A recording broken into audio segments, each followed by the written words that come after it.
kind of nice to be somewhere so quiet. Yeah. Nice. Yeah. In Cardiff on a busy day at the shops. Say that, and now a whole load of people are going to come in. Yeah. Well.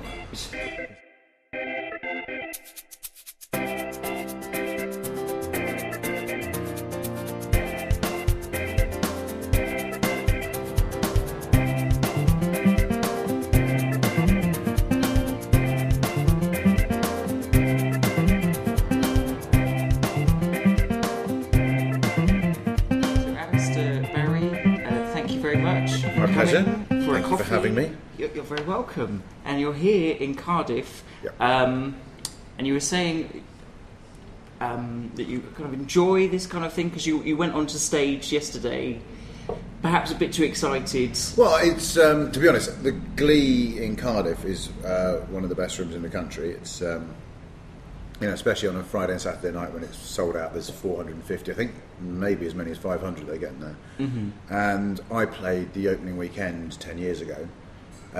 So it's a nice place to come, but it is quite often with the Thursday. And we had a lovely crowd last night. I was emceeing it, and you sort of come on going, I haven't been here for ages, and then forget that they're coming out and you have to warm them up slowly. So no, it was absolutely fine. It was a lovely gig. I did actually walk on and say how delightful it was to do my first gig since the death of Thatcher in Cardiff, because it was a place that wasn't going to like her, and they were a little bit not sure about that. Well, no, there was a few people who cheered. Okay, I mean, I think it's quite it's a subject that will divide people. Divisive. Yeah, it's a divisive subject. You have that's the word I was looking for. Just through divide at the end of the sentence. Yeah, no, it is quite divisive. I mean, actually, it's not the first gig, to be fair. I did the Comedy Store, I did the Cutting Edge on Tuesday, which was we called it the Margaret Thatcher tribute show. And I walked on, and we actually quite interested, starting with stuff straight off in London about that. And they were kind of with it, but there was also a slightly uncomfortable feeling. And I think you have to be aware of the fact that you're making jokes about an 87-year-old woman with dementia who's just died. However, if like me you think she was pretty much the embodiment of evil, the line I was saying, there's a couple of lines, but one was I'm not celebrating her death, but I'm just far too busy mourning her life. And it's all this stuff about her being a conviction politician, and you kind of like, Hitler was a conviction politician.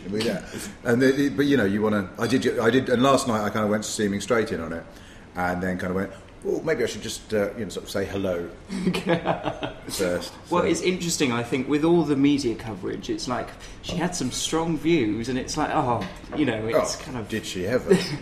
I mean, it was. I mean, the idea of views would seem to indicate that there were sort of alternative views, and she just didn't brook them. It was.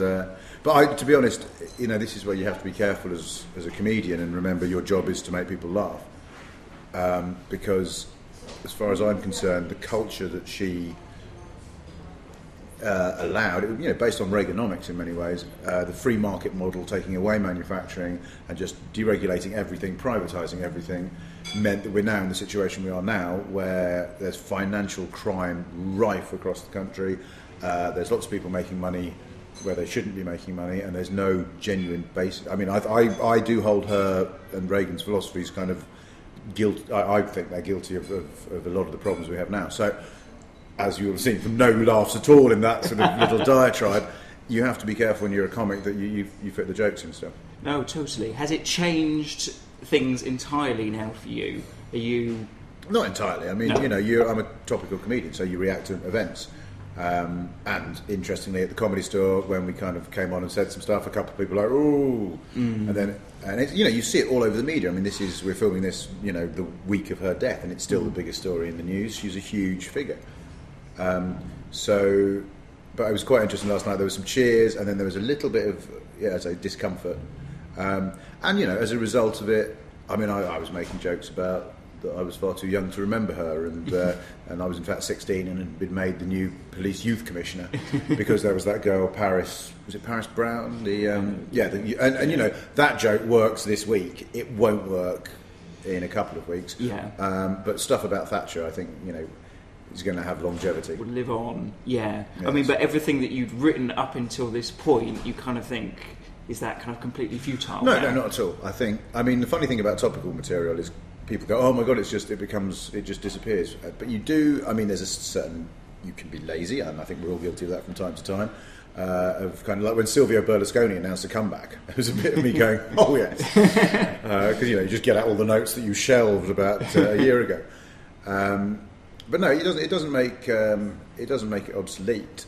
But Thatcher is a big figure, and you're going to keep on coming back to those jokes. The funny thing for me was actually I do a topical show, a panel show, which I perform in slightly, but actually much more behind the scenes, doing I sort of co-produce and co-write it with my friend Nick Revel, and called No Pressure to Be Funny, and that's on at Soho Theatre on a Sunday night. So we did it on the Sunday night with all the stuff we'd written about, and there was lots of stuff about Ian Duncan Smith and the bedroom tax, stuff about the Archbishop of Canterbury, what he'd been saying last week, economy, all the stuff that was a big story. Recorded it, show went great. I went home, I was editing it, and I woke up on Monday, and I was literally sitting in front of the edit doing it on the computer when someone texted me and went, Thatcher's dead, and I was like, oh, gee, because literally between record and edit, which does actually, I don't think it makes the podcast obsolete, but it certainly is like, the problem with topical stuff is stuff breaking when you've... There is an elephant in the room that isn't there, in a way, yeah. No, when we actually put it up on the British Comedy Guide, I did, because I wrote a little blurb for it, and I did dedicate the show to Margaret Thatcher, who, by dying between the recording and the editing, was still managing to bugger things up from beyond the grave. So. Well, at least you managed to get it in there somewhere. We got it in there somewhere, yeah, quickly. She's got some sort of minor presence. Yeah. She's got more than a minor presence as Margaret. But, I mean, with her, specifically, I think the offence to them is that it is an old woman, but I think it's not about that. It's almost not about her. The fact that she's an old woman is the excuse people are using to say you can't say anything derogatory. And when you saw the pictures of people, from what I saw of the news, I mean, I've been moving house on Monday. I was sort of stuck there in front of doing a podcast, which takes basically the best part of a day to edit. So I missed the dancing in the streets of Glasgow and Brixton. I saw news reports about them, and you did look at 20 people popping champagne corks outside. Yeah, and you know what? I'm never in no way exalted over the fact she's dead. I mean, the effect of her life is far more far-reaching and profound than an old woman's died. Yeah. So I don't, celebrating it is a bit wrong. But I mean, I don't know if you saw Glenda Jackson in the House of Commons. Her speech was just... I mean, if you want someone, when they've got this debate, and there's all these hagiographies of how she saved Britain, and, there's going to be this huge funeral and no dissent, and you kind of go, I'm sorry, I think she was an evil, evil witch. And then they have this debate in the House of Commons where Cameron gets up and deifies her. Miliband sort of says, I can't say anything, because Labour at the moment are completely stuck about, they don't know how to do anything. They kind of don't like what George Osborne said about the Philpott scandal, but they don't know how to do it because they don't know how to play with Middle England who object to people on benefit. They're so confused, they can't even have their own proper courage of their convictions. But then, in the middle of this debate where everyone was instructed to be nice, Glenda Jackson just stood up and went, no, she was a divisive figure who did, and she was, not only was she superb, but if there's someone you really want standing up, if it's not going to be a really good stand-up comedian dealing with hecklers, someone who's won 2 Oscars, and you can see as they start sort of rumbling from across the House of Commons, Glenda's just on it, and I'm like, I love you. She's great. Are you kind of, by being that big a figure, being a politician, are you kind of sacrificing your position as a person? You are a device that people can use in the way that they want to. I think it's very difficult at the moment. We're going to see something interesting over the coming week, because I don't really approve, whether I approve or not is immaterial, but I don't really approve of death parties at someone's funeral. Having said that, I don't approve of a funeral for such a divisive figure with 700 military personnel, full military honours, excuse me, and the Telegraph and the Mail saying there should be a state funeral. No, there shouldn't. Even her most ardent fans seem blind to any problem, because she was a very strong leader. That does not immediately make her right. And the arguments will rage and rage. And I think that's a good thing. As a friend of mine, Simon Evans, said, history gets written. There's other people rewriting history. History gets written and rewritten as information and distance gives you a view.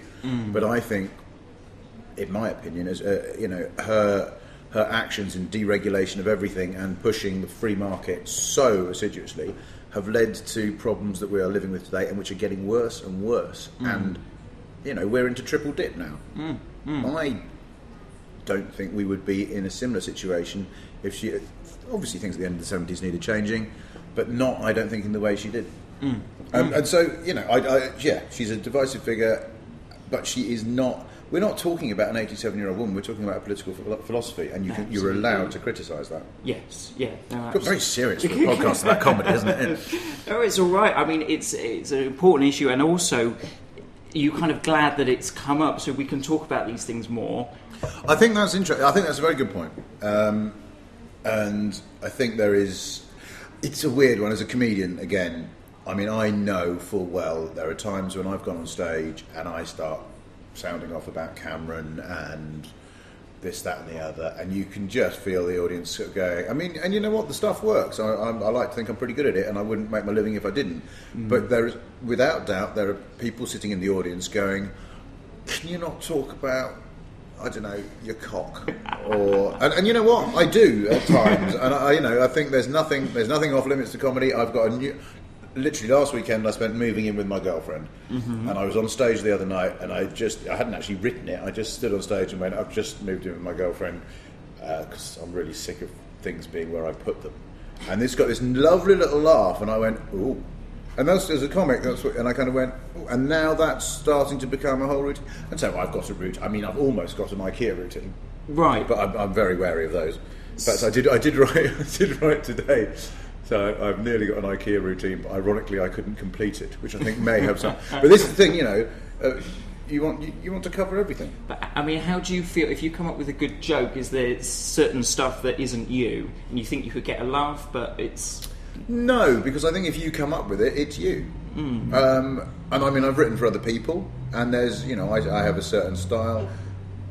Someone, for instance, of whom I was not a great fan before I saw them live and before I worked with them, was Harry Hill, who is, I mean, I remember seeing him on telly, before I'd even started, and kind of going, oh, what's all this? It's just a bit silly. And then actually, the first time I saw him live was just about the same time I started doing open spots, about late 90s, and I saw him open the Backyard Club, Lee Hurst Club, and just went, I see.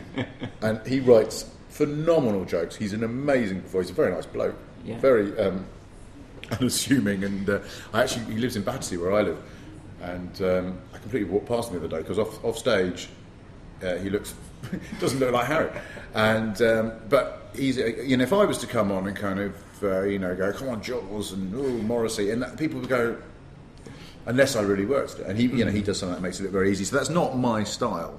But if I write it, it's usually I like to think I can do it. You can normally work it. Yeah. It's normally something that's and all of your comedy is kind of coming from a set place. Do you feel? Well, I think the longer I've done this, what I've realised about whether it's someone like who inspired me a lot when I started, who was Eddie Izzard. I stopped watching. Actually, I was going to name drop now. I did the Labour Party conference this year, or last year, just gone, and Eddie was there, and we've met a few times, and had gone for a drink after a night at the Comedy Store last night, and he. It's quite weird doing the Labour Party conference and Eddie being there, and he was about to go, and he went, "Oh, you on?" And I went, "Yeah," and I wasn't sure about the gig because it was a bit of an odd. It's kind of like a corporate gig without getting paid anything, because I am allegedly a Labour supporter, but as you've gathered, I have slightly ambivalent feelings about it. Yeah. And for Eddie Izzard to then kind of go, "Oh, I'll stay and watch," and you go, "Oh, shit." And I went on and did it, and actually, Eddie, it's one of the nicest compliments I've ever had. Eddie Izzard, who 15 years ago was like my hero. And still is in some senses, kind of went, wow, I couldn't have done that. And apparently he's done it a couple of times and struggled, because at the Labour Party conference I went on and was 20 minutes of Cameron bashing, and I was like, brilliant. Whereas someone coming on and going, Darth Vader, Penna Arrabbiata might not be quite the same. But the point I was making is you know, I mean, he was talking to me about topical stuff and how you can't go and do jokes about Cameron or Miliband overseas. Now you can, but you've got to couch it in certain ways. Whereas he said that's why I do the history, because it's universal. And I think that's got my new show is called Universal Adapter, because I want to try and be a bit more universal. And I think, but if you look at his sort of output over, I said to him, I've stopped watching it, because when I first started as a comic 12 years ago, 14 years ago, I had a bit of a tendency to kind of go, it's inevitable. I sounded like him, and I went, I've got to stop watching him in order to find my own voice, which takes a while. But he does, you know, stuff from history, stuff from religion, and you know, there's always stuff about the birth of civilization and the animal stuff, and that doesn't mean that it stops him. But you always write from the same place, and you know, because you're you. And so I find a lot of material, and this is the difficult thing about, for instance, if you go to Edinburgh and someone goes, I saw you do that routine. You go, no, what you saw a year ago, 2 years ago, was the genesis of that routine, which has now got this stuff on top of it, which I can't do without that bit. Yeah. And I think, you know, obviously if you're someone selling out stadiums and producing DVDs, then you've got a responsibility to develop entirely new bits. You always have a responsibility, but when you're a circuit comic, I think you're always building on that. Which the other side to that, I think, is why when you see people like Michael McIntyre, Mickey Flanagan, a lot of really, really great circuit comics who were great circuit comics for 10 years, when they go. And I think, you know, I mean, I'm at the Glee this weekend with Ian Moore, a great friend of mine, who's a wonderful comic. If Ian or I were put in a big theatre with a really excited audience and told to do an hour and a half show on the DVD, you know, what you'd see is over a decade's worth of experience having a brilliant time. If you then asked us to come up with a DVD the same time next year, I think we could still do it. Yeah. But it's the difficult second album. It's a different beast. It's a difficult second album syndrome. That it is difficult. You know, you spent 15 years building this set, and I mean, someone like, you know, Michael is an incredible writer and works incredibly hard. So you can do it. Jimmy Carr is another one. I mean, Jimmy seems to sort of spend his entire day writing one-liners that he doesn't do until a year later, which I can't do. But like you say, it is quite a disposable attitude that the public are expecting something else, and perhaps they don't appreciate that. Well, for the first one, that was. Well, it's a funny thing. I mean, there is one very famous comedian who it's been publicly acknowledged many times, has basically produced the same show 3 times on DVD. It's still sold well, but I think his fans have gone. You go, hang on a minute. Yeah. And, you know, that's his lookout. I think, you know, you want to sort of keep on churning out new stuff. That's what you're looking to do. Because if you're selling it to the public, repackaging the same stuff is wrong. But it's a slightly weird one with live audiences, in that people do have favourite bits. And it's also something that's changed, I think, the change from what was called mainstream and is now laughingly called alternative, although they're much the same thing these days. As a friend of mine was supporting Bradley Walsh in Blackpool, and they love him there. And I've heard nothing. Paul Sinner, a very good friend of mine, does that show The Chase with him, and apparently he's an absolutely delightful man. I've never met him, and he owns Blackpool for the season. And this friend of mine was supporting him, and this whole family came up to Bradley in the street, and Bradley had taken this friend of mine out for lunch. And said, "Oh, Bradley," and he knew them because he's like, "Oh, hello, how are you? And they saw the other friend, and my friend went, "Oh, you? Yeah, we like you now. We didn't like you at first. First time we saw you, we weren't sure at all. Second time, I thought it was bad. Third time, we thought it was really good because we know the jokes." And you kind of go, "Wow, that's what you wanted."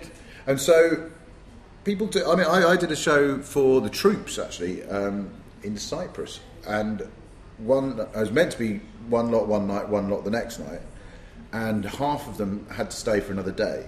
So I deliberately did a completely different set. Yeah. And this bunch of guys, and both went well, but these guys came up to me and went, "Why didn't you do that routine about the Irish accent?" And I went, "Well, because I did it last night." And they went, "Yeah, I know, but we loved it, and we told these blokes about it, and you didn't do it." And I'm like, sorry, I thought, but I was giving you a bit more value for money. But you're never going to satisfy everyone, because of course most people want the new stuff. And also, as a comic, I think it's always that's that lovely feeling when you get a new bit and it starts to. But then the funny thing is when you see something recorded.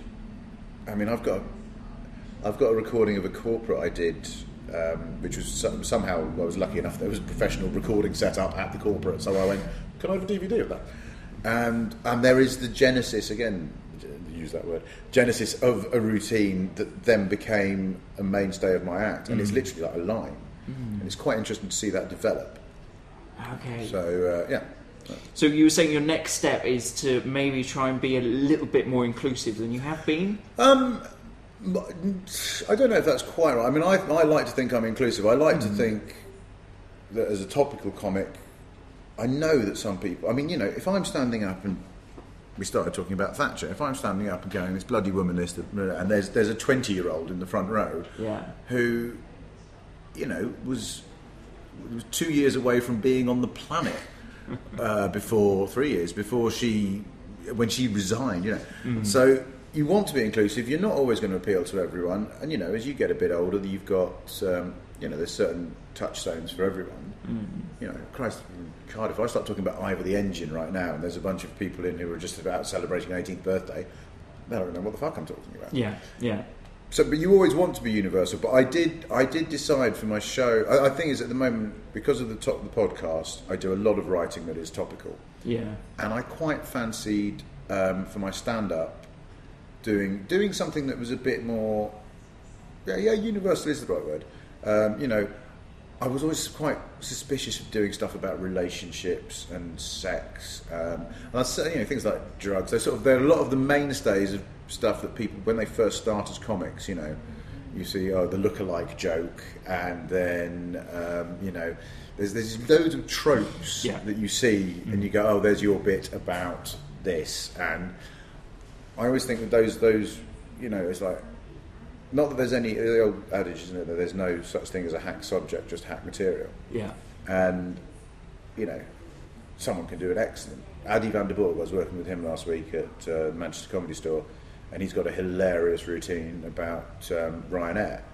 And you go, that stands on its own. Whereas in the hands of someone who's just started going, God, isn't Ryanair shit? And you know what? If you notice when they drop you at City, it's miles away from where you... And you go, yeah, we've all noticed that. We're not progressing the art form particularly. Yeah. So, you're always... I think when you're at a certain level, you will reject stuff because it's obvious. And you can get a roaring approval for the fact that you have to take a bus to your destination when you land on Ryanair, but it's not really enough. It's not enough, yeah. It's an evolutionary sort of thing. Well, and I think as a comic, you also, because after a decade on the circuit, you've seen a lot of comedy as well, and I'm still a big fan of comedy. And the ones, the interesting thing for comedians, especially when you're like Comedy Store, Glee, the big clubs, is so many people who play those regularly they're just below that level where your John Bishops and your Michaels and all that sort of lot are. And so it's interesting to watch the comedians that other comedians watch, because there are certain, if you get ones who are fine, but they haven't really changed their material much, and we're all, as I say, we're all guilty of that from time to time, especially when you've got a large. I hesitate to use the word body of work. I've done 5 solo shows at Edinburgh, so that's 5 hours of comedy, and some of it I can't remember, some of it I can cherry pick from, and so if I do my Irish accent routine from my 2007 show, and someone goes, I saw him do that in 2007, I go, yeah, well, you know what, I haven't done it for a year. So it changed. But the interesting thing, as I say, is watching comedians who other comedians like to watch. Everyone always watched Milton Jones because he's the best joke writer on the circuit. I love watching Roger Monkhouse, is someone I enjoy hugely. Paul Thorne. And Paul, I work with both of them. I work with the Cutting Edge at the Comedy Store. I mean, I see, and they see with me, we see a lot of each other's stuff. And when you're doing something at the Cutting Edge where a lot of it's topical, but a lot of it, when you haven't got anything, you reach for something that you'll be able to fit in there, is kind of like, we know each other's stuff backwards, but I will still watch Paul Thorne when I go to a comedy club, because bloody funny. Very good. Thanks so much for doing this. We're going to have to leave it there. Absolute pleasure. Handshake. So we didn't burble too much. No, that was excellent. Thank you very much. No worries. Cheers.